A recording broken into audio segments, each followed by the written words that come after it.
Good evening, good afternoon, good morning, depending on where you're watching me from or us from. My name is Tasha, aka CashMo, and this is CashMoTv.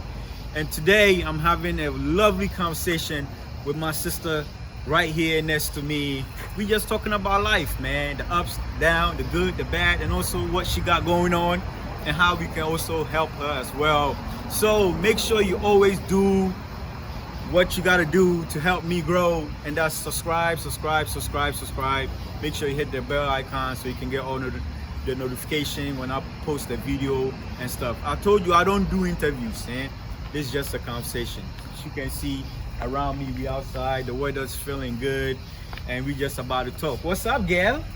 Nothing much. How are you? I am fine. How are you? I'm great. That's great. I'm great. You are looking good. Thank you. So are you. Awesome. I like your braids. Thank you. Yeah, that's cool. So for those that's watching us that may not know who you are or they've never seen you before, what's your name, girl? My name is Tasha Lomo. Tasha Lomo. Wow. That means you are Ghana. Yes. Okay, all right. But you speak it? I do not. You do not at all. My mom chastises me all the time because I don't speak it. What about? But you do speak Tree a little bit though. A little bit. Okay, today we're gonna mix it up. You're gonna see how far Tasha goes. Oh, right? no, we're not doing that. We're not doing that. We're not doing that. We're gonna see. We're gonna see how far you go. But we're gonna see. Oh, all right. my God. So yeah, the full name is what again? Tasha Na Ajile Lomo. Tasha Na Ajele Lomo. So today we are chilling with Tasha Na Ajele Lomo. You know what I'm saying? And we just talking about life. Just good conversation is what we are doing. If someone was to say, Sister Tasha, who is this Sister Tasha Na Ajele Lomo? What would you say? Who is she? Yeah. That is a good question. I would say she is a daughter. Okay. She is a friend. Okay. She is a creator. She Okay. is a writer. And also just a woman trying to figure her way through life. A woman trying to figure her way through life. That's real. That's real. That's real. That's real. How has life been in this? Well, In your age as you are now. I know the ladies don't like to talk about their age, you know. it's fine. I'm 26. Oh, wow. You are a different one. She is 26. How has life been at the age of 26? Growing up in the African community, growing up in Columbus, Ohio, New Jersey, and things like that. But in the African community period, how has life been? Say not life at 32. I would say it's really great moments. Okay. I've had my challenging moments. I've had my bad moments. I've had my moments where, I just, how do I say this? Don't want to be apart. Wow. To be honest. Wow. When you say don't want to be apart, what do you mean?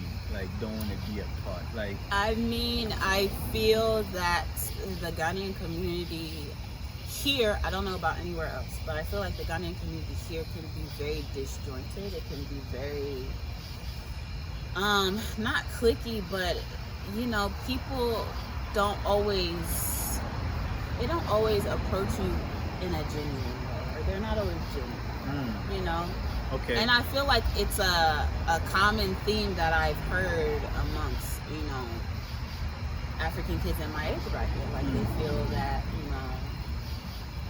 they love their parents and they love their family and they love their community, but they just don't The connection is not there. The connection is not there. They don't like the politics of the African community. They don't like the politics of the church. They don't like,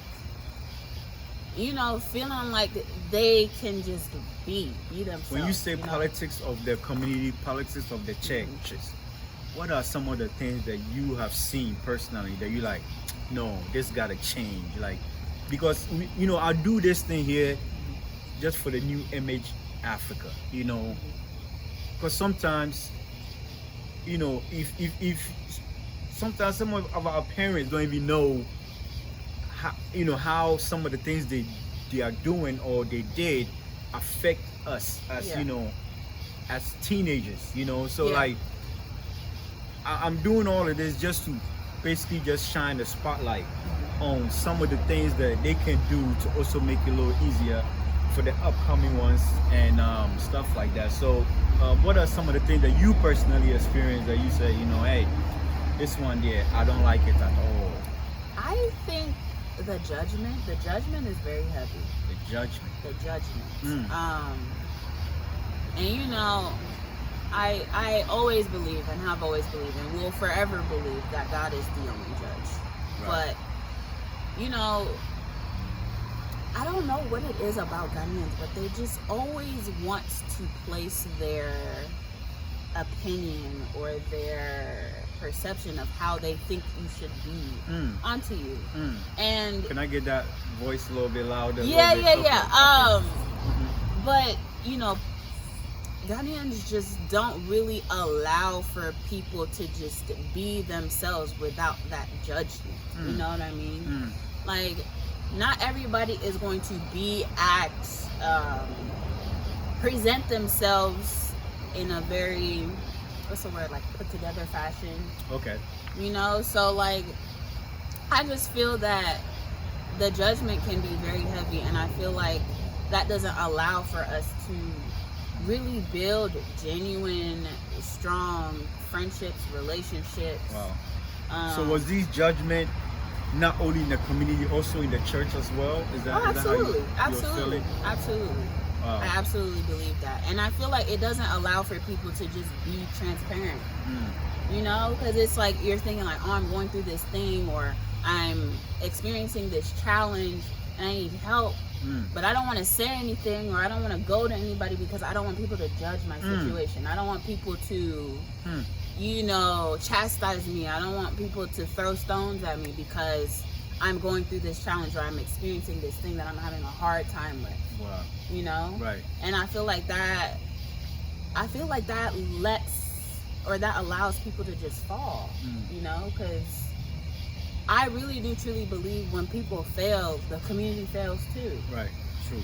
You know, That's so true. I feel like that judgment, those politics, those, you know, standards that, you know, Ghanaians place on one another doesn't really allow for people to grow. It doesn't allow for people to be open to receive that love and that help that they need. You know, to receive the help and the love that they need. Once again, my name is Tasha, and I'm here with my sister Tasha, and you should look around. Like I said, we outside just vibing, just, you know, good conversation. She got her hair out, you know what I'm saying, and we just vibing. We don't do interviews, so we just talking about life, you know, what she has experienced in her 26-year-old as woman in the African community, and also here in the States as well. So you know, like I said, we're here to learn, educate, inspire somebody. So always do the subscribing on the platform, and you know, share the good news, share what I got going on. All right. So let's go back into it.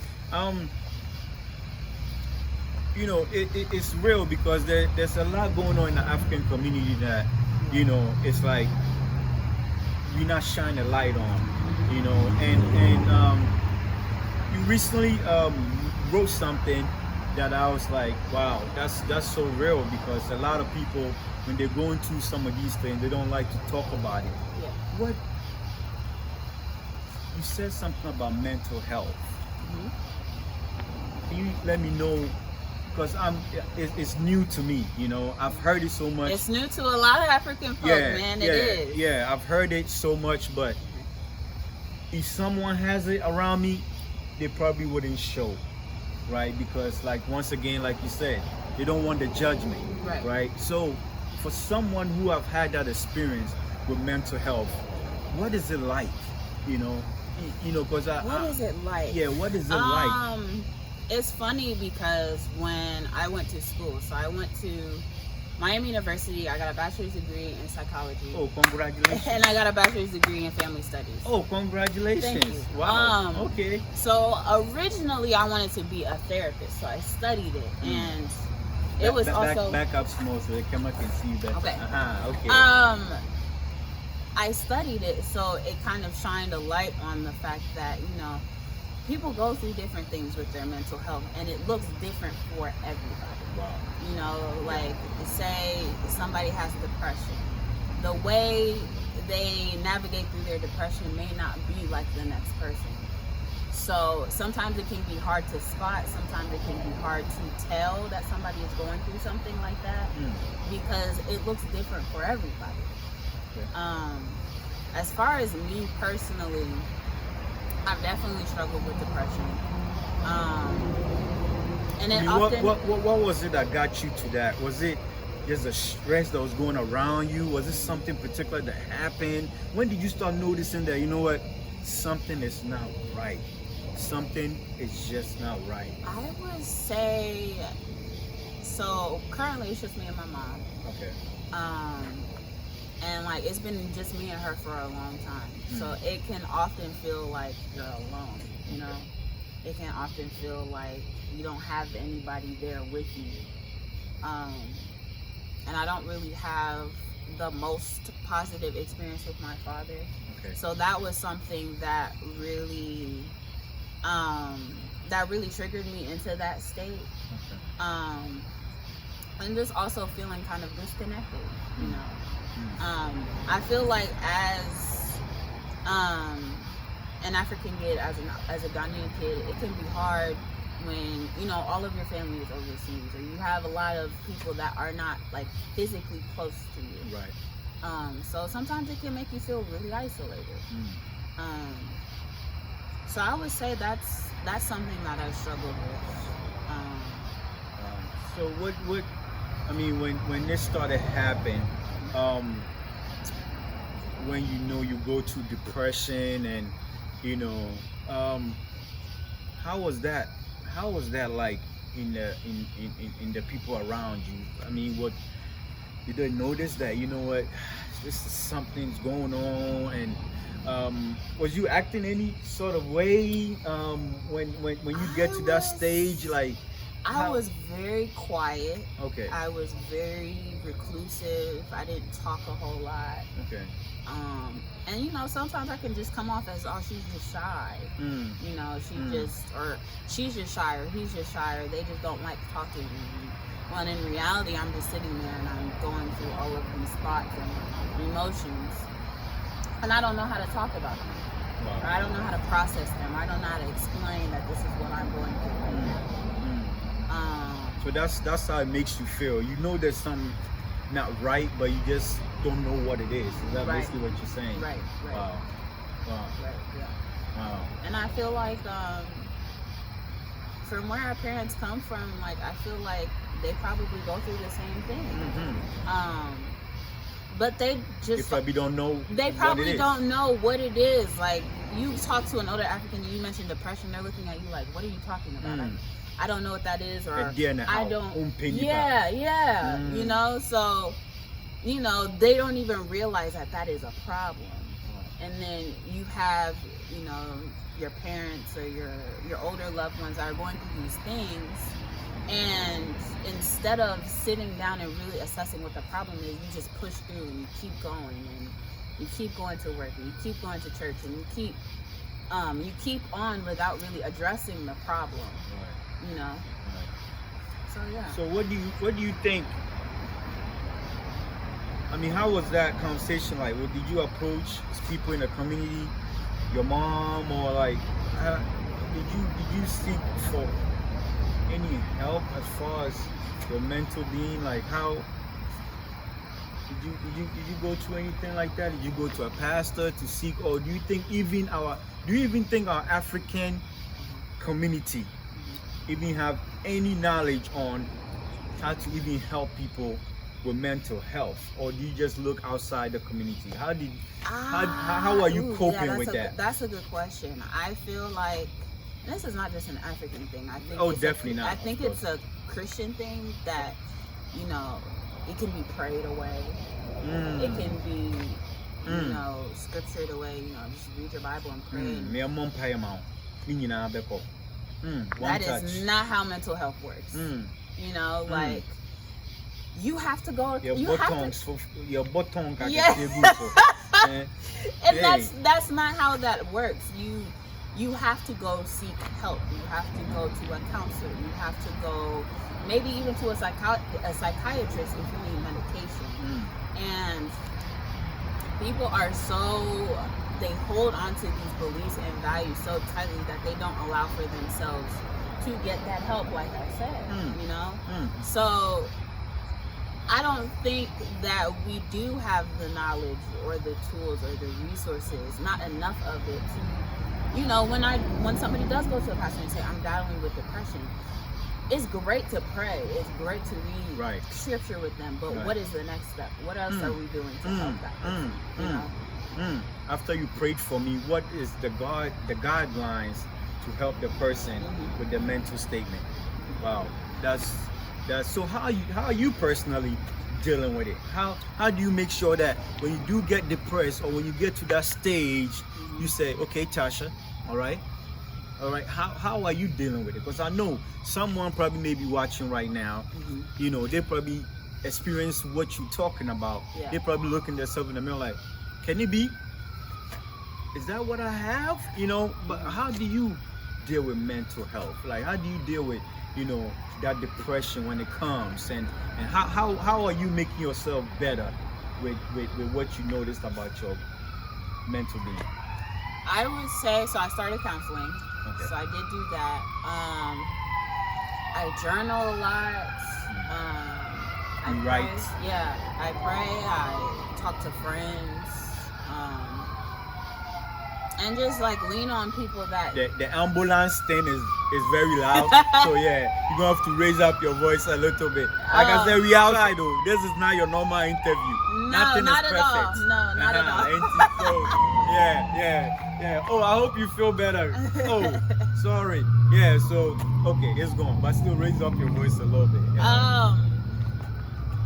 So yeah, just leaning on people that have an understanding or, you know, have some more knowledge on that mental health aspect.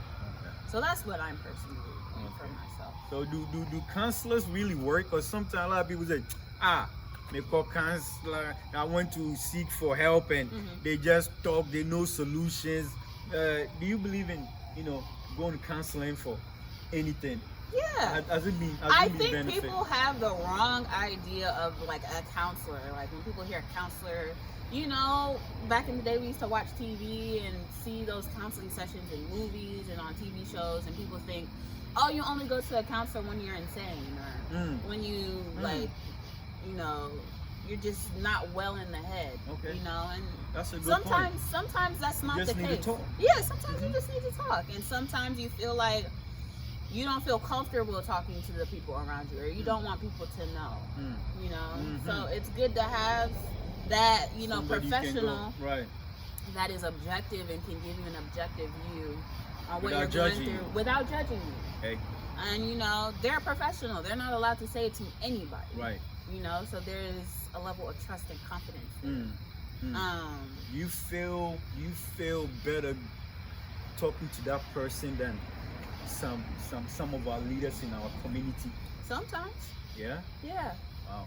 I feel I hope nobody takes this as an offense, and if you do, oh well. But you know, Ghanaians sometimes they talk a little too much.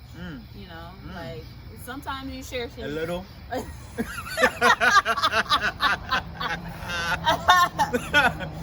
He said it, not me. You try to be nice. I mean, like I said, I am all about 100.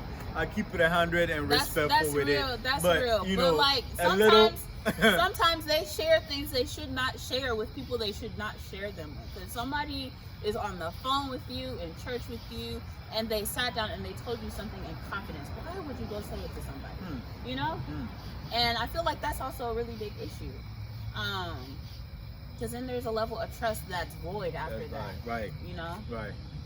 So yeah, I definitely think that you can go to a counselor for anything. Like if you really are struggling with something and you feel like you don't know who to go to, or you have people around you that won't understand, why not go to a counselor? You know?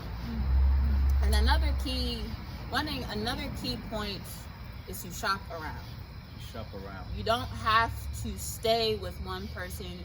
you can, usually. Oh, shop around for different counselors. Yes. Okay. Shop around. Okay. Shop you around. have me. I was just like, hey, when you are stressed, you go shopping. No. Shop Take your around. card and just swipe. Shop around for counselors. Okay. Like usually, the first phone call or first conversation you have is going to be free. So talk to them. See what their approach is. See, if you guys mesh well. Would you guys have a good relationship? Right. Well, Yeah, that's very important. because sometimes people just go to a counselor and they just feel like they have to stay with that person, and you don't. Just find somebody that works for you. Find somebody that you feel that you would mesh well with. Okay. Because there are a lot of people that maybe they go to counseling for the first time, or maybe they find somebody, they stick with them, and then they have a bad experience, and then they don't want to do it anymore. Right. And so it's important to really find who fits and who meshes with you. It's important to find who fits and who mushes with you. Tasha, my man Cambro for but I am well. I am well. This is CashMoTv right here on YouTube, Facebook, Instagram. You can find it all, but I'm always urging you to subscribe to our YouTube channel. All right, the subscribe button is literally like right down there. Subscribe, guys. You're already watching the video, so just hit the subscribe button. All right, hit the bell icon to help this channel grow and stuff like that. So we are almost wrapping up. I don't do long interviews, so we are almost wrapping up here. You don't do interviews. You do conversations. I don't do interviews. I do conversations. Thank you for correcting me. Thank you for correcting me. You're a good corrector. So on that stage of, let's wrap the mental health part up. What would you say to that person who's going through it, or have just started noticing they've been stressed out, they're little to themselves, they don't talk too much, they, all the little signs that shows that maybe it's, it's how you was feeling, for you to come to that conclusion that, this is what I have. What would you say to that person in a brief, quick? I would say that it gets better. No condition is permanent. Right. We have our moments and we have our days where we're feeling really low, or we're feeling really down about life or down about ourselves, but it never stays there. So just keep going. If you need to find a counselor, find a counselor. If you need to find that friend, that confidant to talk to about whatever you're going to do, talk about it. Talk about it.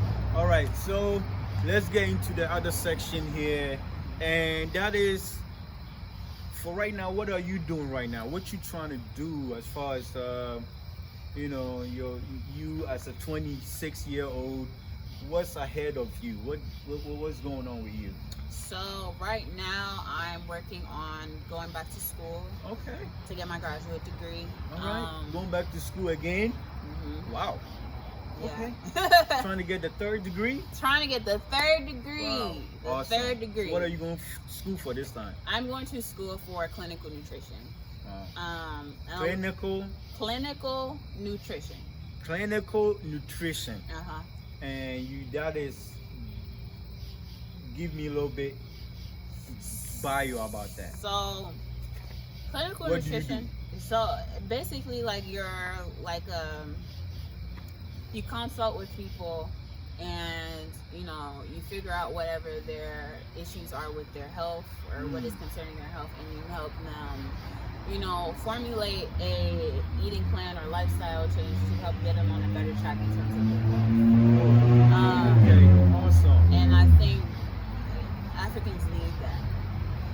150,000%. They need that. Yes. I need that. Yeah. I need it. Ghanaians, they eat a lot of meat. They eat a lot of meat. I eat a lot of starch. Yeah. You are talking to me. I know. Look at me. It's okay. It's okay. I'm calling you out. Yeah, it's okay. It's okay. Uh-huh. And then they drink the tea with the milk and the sugar and all the bread. Okay. Guilty. I don't pay me. It's okay. Yeah, fire me. I'll receive it. It's fine. It's fine. We all do it. But I think that, it's cool to eat those things, but in moderation. Okay. And I feel that cancer is a big issue in our community now. And, you know, we see a lot of people dying left and right from cancer, and it is preventable. Wow. It is preventable. A lot of the diseases that, you know, some of our parents, our aunties, our uncles, our grandparents experience, whether it be diabetes, cancer, high blood pressure, all of those things are preventable. And we're in America. This is not Ghana. Like, the meat is not the same. Right. The food, the produce is not the same. You can't eat in the same way here. So that's why I want to do it, because I feel like it would really help a lot. And I feel that, you know, how you eat and what you put in your body also really affects your mental health. So that's what I'm going back for. All right. So how's that journey like? You going back to school? Is everything smooth? It's been hard. Yeah. It's been very hard. Yeah, I read something about a GoFundMe that you have created. Yes. Can you talk about that? Because I'm pretty sure you see this lovely lady here. You should be able to help her to go back to school. So let's talk about that, and so we can wrap it up. Yeah, absolutely. So my challenge right now has been in going back to school. My institution, the school that I got accepted into, needs my transcripts, and they need it directly from the school I went to. And in order to do that, I have to pay off a balance that I owe to the school I went to. So you ate all the lunch food and you never pay, and you left. And now they want their money for all the chicken wings They want all the and money all for the chicken pizza wings, that you order the fries, on your student on my card. swipe, yep. What swipe and I hit the limit. Now you hit bankruptcy on your meal card. I hit bankruptcy. It's fine, but and it's actually something like a lot of people are going through or have gone through when going back to school. And, you know, sometimes you're not even aware that you have this balance that you have to pay. I've talked to, like, multiple people that have gone to graduate school or are going to graduate school, and they're like, oh my God, I've been through the same thing.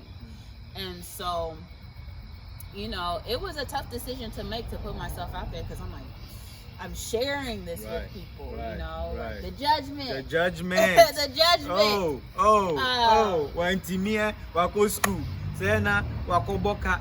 And what? Hey, the judgment. The judgment. Oh, it's okay. It's all good. Yeah, just. But I finally made the decision. Like, this is something I really want to do. This is something I'm really passionate about, and if I have to raise money for it, I'll raise money. Right. So that's what my GoFundMe is for, to pay off that balance so I can get my transcripts in and start school. To pay off the balance so she can start school. So how do the GoFundMe, where can they find it, or what should they look it up? How should they type? I know once we edit this video, I'm gonna have the description. I'm gonna have it on the description as well. But how can they get in contact with you through your social media platform? Anyone, maybe somebody want to just give you the whole loan for what you're. Yeah, you never know. God works in a mysterious way. Yeah, so you don't know who's watching. And let us try to bless this lady, because you know what she's going to school for. It's going to be very, very, very beneficial in the African community and to the world. So my sister just want to go back to school. She's not saying help go fund her to go and buy some new stilettos or no, bottles. definitely not the type of person for that. So she want to go back to school. So if it touches your heart and God has blessed you financially, please bless our sister so she'll be able to bless you one day. You never know. All right. So how can they get in touch with you, or so I have the link on my Instagram page, in my bio. It is also on my Facebook page. If you look it up on GoFundMe, the title of the campaign is Tasha Goes to Graduate School. So you can look it up that way. And anything helps. Like, anything you can give helps. All right, so put the names of your social media handle out there so they can. Oh yes. So my Instagram name is Naajile _ Naajile _ and then my name on Facebook is Tasha Naajile Luna. Tasha Naajile Luna. So once again, let's help our sister out, and you know, God will definitely bless you. Me and my wife, we definitely gonna go and sow a seed to make sure that she get the funds that she need.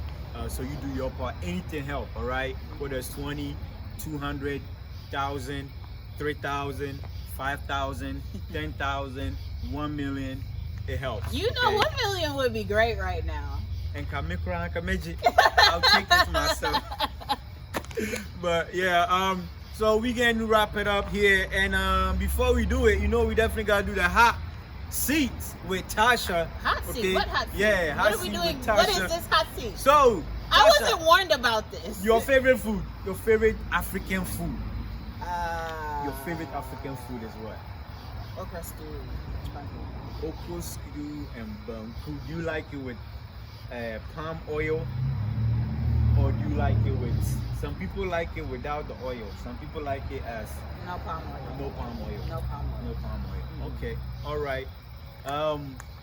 Your favorite African artiste? Burna Boy is my favorite. Burna Boy. Burna Boy is my favorite. Why Burna Boy? I love his creativity. I love the fact that he pays homage to the musicians that came before him. Okay. I love that he's like really breaking the market. Like he's really breaking He's doing into it. the U.S. He's doing You it. know, He's doing and it. collaborating with American artists. I think that's really amazing. That's true. That's true. Do you have any favorite Ghanaian artists at all? Any Ghanaian, whether it's gospel or whatever? Do you have any? This is old, and it might surprise y'all, but Okay. that's fine. I really like Pat Thomas. Pat Thomas? I like Pat Thomas. Who would have thought? I like Pat Tasha, Thomas. You know about Pat Thomas? I know about Pat Thomas, yeah. Pat Thomas, Marijata, Nebo Taylor. Get out of here. I love it. I love it. Wow. Yeah. What's shocking me? I told you you'd be surprised. I would have never thought. Yeah. Wow. Yeah. I like the old school stuff. Oh, wow. Okay. What about in gospel? Do you have anybody in gospel? Ghanaian? Not right now, no. Not right now. Okay. Your favorite book? Favorite book. There's a book I read. I think it was right before quarantine. I bought the book, little backstory. I bought the book, I started reading it, and then I put it down. I didn't pick it back up for a year. And then I picked it back up, and I couldn't put it down because it was so good. The book is called Difficult Women. Difficult Women. By Roxanne Gay. It's a really good book. Okay. Difficult Women. All right. Okay, so let's get into your ideal type of man. Oh no, we're not having this conversation. Your ideal type of man. What type of Why? a guy when he gets to that what type of guy is Tasha attractive to? You really putting me in the hot I'm seat putting you now. on the hot seat. Wow, Cash, we're really having this conversation. We are really having this conversation because Okay. I know they are looking. You are looking. Of You are course 26 they are. now, so you are qualified. You know, my mom keeps talking about grandchildren. I'm like, listen, ladies, calm down. Grandchildren. Wait. Wow. We can wait on that. Okay. My ideal type of man. Somebody that is honest. Okay. Honesty is good. Honesty is very important. Somebody that is respectful. Okay. Creative. I love creativity. Right. Somebody that loves God. Somebody that loves himself. That's powerful. You definitely gotta love yourself. Because it's like, you don't love yourself, how can you love me? Not at all. Somebody that is into their health too, I think that's important. All right. Okay. If you out there, she's looking for you. I'm not looking, actually. That he said that, not me. All right. Okay. So, Ejako or Lil Wayne? Dang. Pick one. Ejako. Yeah. Okay. All right. So that's Tasha's hot seat questions. Anything else before There I no let more? you go? No more. Okay. No more. Yeah. Anything else before I let you go? That you want to share with us? I appreciate this opportunity. Thank you for reaching out. I appreciate I enjoyed you. this conversation. I appreciate it too for you. You know, not everybody, like I said, not a lot of people is going through stuff in the African community, but not everybody like to open up and share their experiences with us. You know, we all want answers, but nobody want to be part of the problem. You know what I'm saying? To help solve the answer. And that's the thing. Like, we have to have those uncomfortable conversations in order to get where we want to go. Definitely, you know? definitely. So I truly appreciate it, and you know, respect the fact that you open up to me and let us have this conversation. We definitely gonna do it again. Yes. So you know, that's Tasha. Give me the gun name again. Nah, Ajili. Tasha Na Ajele, and the last one is Lomo. All right. This has been CashMoTv. I thank you all for rocking with us. Thank you all for watching. Make sure you do the subscribe button, share the video so to let the next person also know what we're talking about. All right. Yes. May God be with y'all. Be safe. Thank you. Bye, guys.